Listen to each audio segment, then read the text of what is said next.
We're just trying to kind of go through our calendar for 2023. We're getting ready to set it up, planning out the season, looking at potential hunts, looking at opportunities. We want to fill our calendar with some pretty good hunts. So we're going to go through what we do and how we use Insider, kind of go through and find those opportunity hunts. Maybe some of them are long-term strategies. Just kind of a real quick run through on how we're using Insider, how we look at our tag apps, all the things. I consider short-term strategy anything in 3 to 5 year range. Like, I know that sounds kind of long-term, but in the tag world, that's not long-term. The Wyomings, the Idahos, the Montanas, the Colorados, those are in my constant rotation of states that I try to really make sure I have 1 or 2 of those tags a year if I can pull that off. Every year I'm looking to get 1 or possibly 2 draws.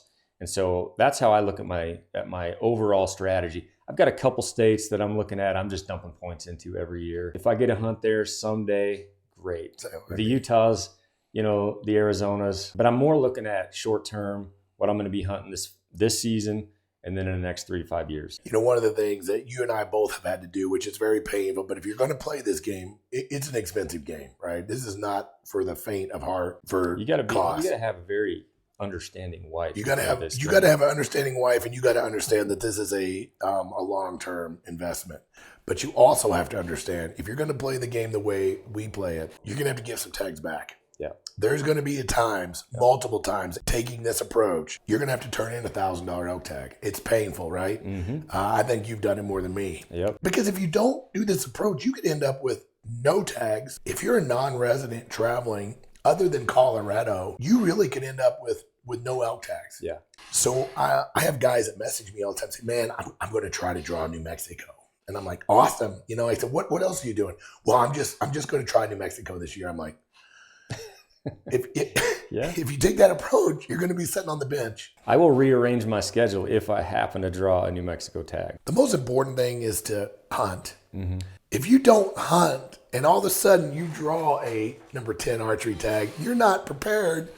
You don't have the skill set to really go down there and have the best hunt of your life. But if you take a bunch of tags that maybe take less points, take less time, maybe you got to work a little harder, maybe there's more people, you're acquiring all those skills. So for the day when you do draw that number 10 tag, you're ready to go. But if you sit on the bench and the coach puts you in the game and you've never been in a practice, you've never played it down, your chances of being the star are not high, right? You could have the best tag in the state and you may struggle. Well, that's what I always recommend. And what I do every year is I'm fortunate. We're both fortunate to live in a state where we can get elk tags. We have a backup option all the time. We do, all the time. But a lot of folks aren't that fortunate. You live in a state like Nevada, for example. It's way different. They don't just give out elk tags to residents in Nevada. So your strategy has to change a little bit.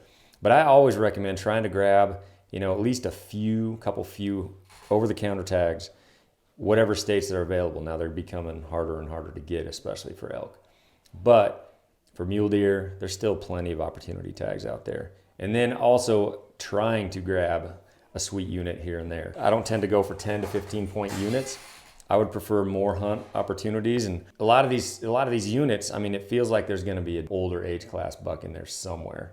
It's just on us to find them. 3-4 point tags, everything beyond that, I feel like I want to burn those suckers and just get a good hunt in that state. Guys, you don't have to be a rock star at math to take a 15 point unit and figure out how many of those you're going to draw in a lifetime. Yeah. I drew Nevada a couple years ago. It was not a state on my radar. It was just going to throw points at it until, maybe when I'm 80, I drew an elk tag. The odds were stacked against me to draw this thing. And I drew it with 9 points.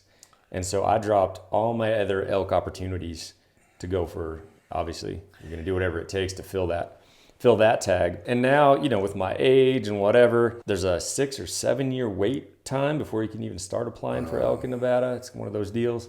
So it's the last time I will hunt elk in Nevada. I know that, so I won't be applying for it in the future. 'Tis the season for applications. Got to get these all locked in, and I love this time of year, man. Yeah. I just love it.